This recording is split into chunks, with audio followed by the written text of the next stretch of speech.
Tudo bem, pessoal? Mantendo nosso compromisso com o aluno, vamos comentar agora as questões de direito financeiro específicas da prova de conhecimento específico para o cargo de auditor de contas. Vamos nessa.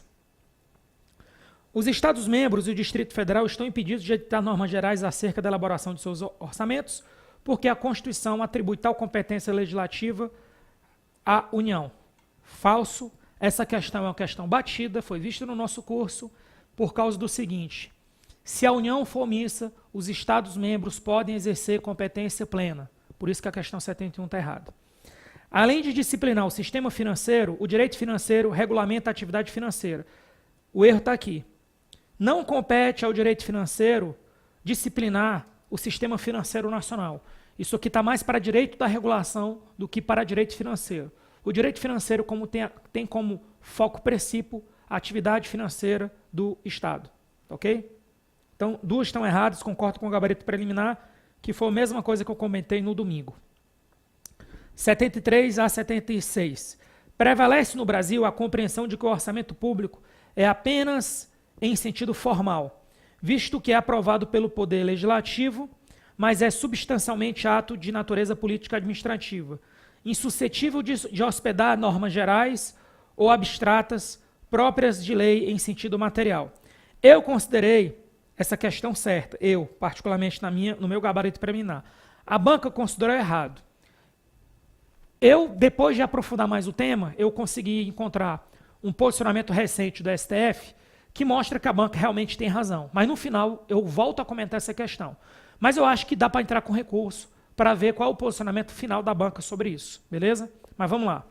74. Então aqui eu considerei certo, mas a banca considerou errado. Então o que conta é isso aqui? Está errado. O erro está onde? Está nessa parte aqui do insuscetível. Na visão da banca, é suscetível de hospedar normas gerais. 74.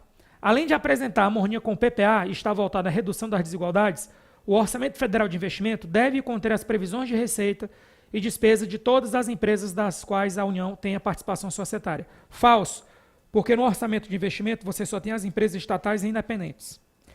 Então aqui também está errado. Dado o princípio da anualidade orçamentária, os orçamentos públicos das diversas esferas de governo devem ter vigência de um exercício financeiro e coincidir com o ano civil verdadeiro. Aqui é o seguinte, ele não está falando do princípio da anualidade, certo? Diretamente. Ele está falando o seguinte, ó, princípio da anualidade nas diversas esferas do governo.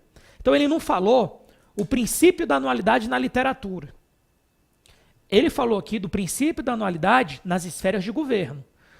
O princípio da anualidade nas esferas de governo, o orçamento, a execução do orçamento coincide com o ano civil. O que alguém poderia questionar não é, mas ele falou no lato sensu, não. Ele falou esferas de governo.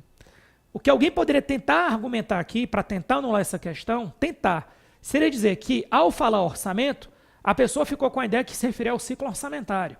O que também eu acho frágil. Porque quando ele fala ciclo orçamentário, ele vai dizer ciclo orçamentário. Então, eu concordo plenamente com o gabarito, já tinha sido a minha posição inicial no domingo. Em observância ao princípio da universalidade orçamentária, devem estar reunidos no orçamento estadual todos os recursos que um Estado-membro esteja autorizado a arrecadar e todas as dotações necessárias ao custeio dos serviços públicos. Verdadeiro. Quando ele fala autorizado a arrecadar, aqui é as sutilezas do CESP. Ele está se referindo às orçamentárias. E aqui também. Ele está falando de orçamentárias.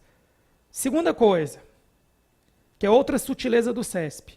Quando ele fala reunido, ele não está falando que é só na primeira etapa, publicação da LOA, porque a gente sabe que isso não é verdade. Ele está falando durante todo o ciclo da LOA, ou seja, porque tem despesas que você não previu que você não fixou inicialmente, mas você autoriza durante o exercício, por meio dos créditos adicionais.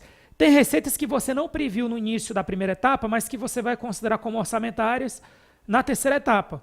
Não tem problema nenhum quanto a isso aí, mas isso já é um posicionamento que o CESP adotou em outras provas, no sentido que a lei orçamentária autoriza a arrecadação e autoriza a execução da despesa. Seria isso. Então, daqui só a questão 73 que a gente vai trabalhar mais para frente. Vamos falar agora da 77 a 79. A entrada de recurso decorrente da venda em leilões de automóveis usados que integra o patrimônio é classificado como receitas de capital. Certo. Eu vi alguns alunos questionando, e eu acho que é válido tentar anular essa questão se a pessoa estiver precisando, que combinando o que está aqui com a Lei 8666, mas eu não sou especialista, foi o que eu ouvi, um aluno trouxe isso para mim. Você só pode fazer esse tipo de leilão para bens apreendidos. Não sei se isso está certo.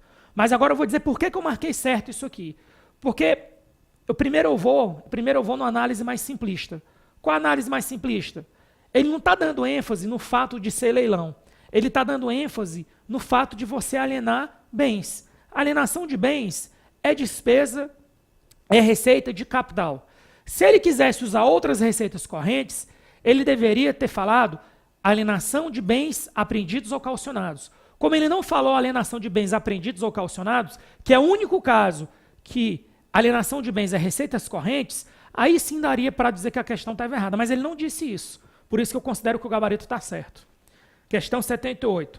Os gastos com a construção de hospital público e com a aquisição de imóveis usados são despesas de capital.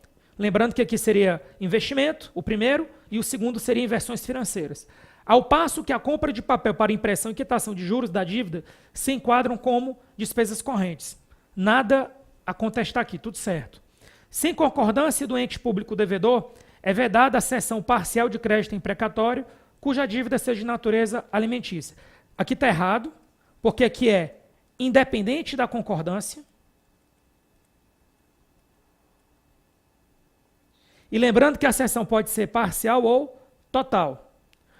O que é que pode ser cobrado na próxima prova? É que quando você faz a cessão de um crédito alimentício, quem recebe o crédito alimentício não leva a prioridade.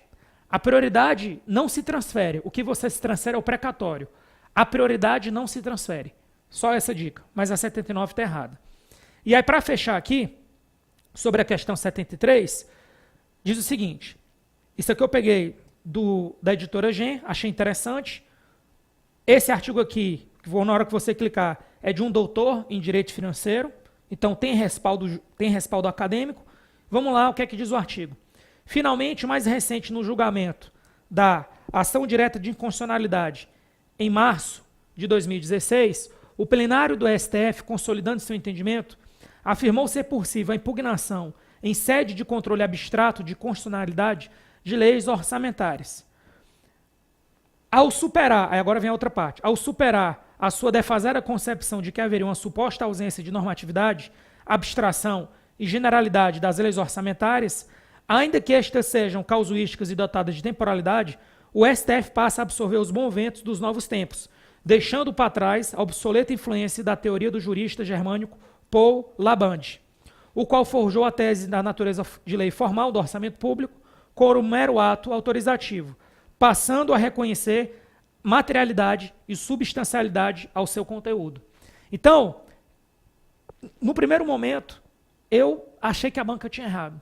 No segundo momento, eu entendi que o posicionamento oficial da banca está certo, porque é possível sim você ter um controle abstrato em leis orçamentárias. O que pode se questionar é que prevalece a doutrina, só que quando o STF decide isso, a doutrina mudou, certo? Então, a meu ver, inicialmente eu achei que caberia recurso, mas agora, aprofundando mais um tema, a meu ver, realmente houve uma mudança de entendimento, e hoje a lei de orçamento é um ato, mas ele é suscetível, em alguns casos, de controle de constitucionalidade em sentido abstrato. É o que está aqui, certo? No novo entendimento. Beleza, pessoal? Com isso, a gente encerra os comentários. Fiquem com Deus e até a próxima prova.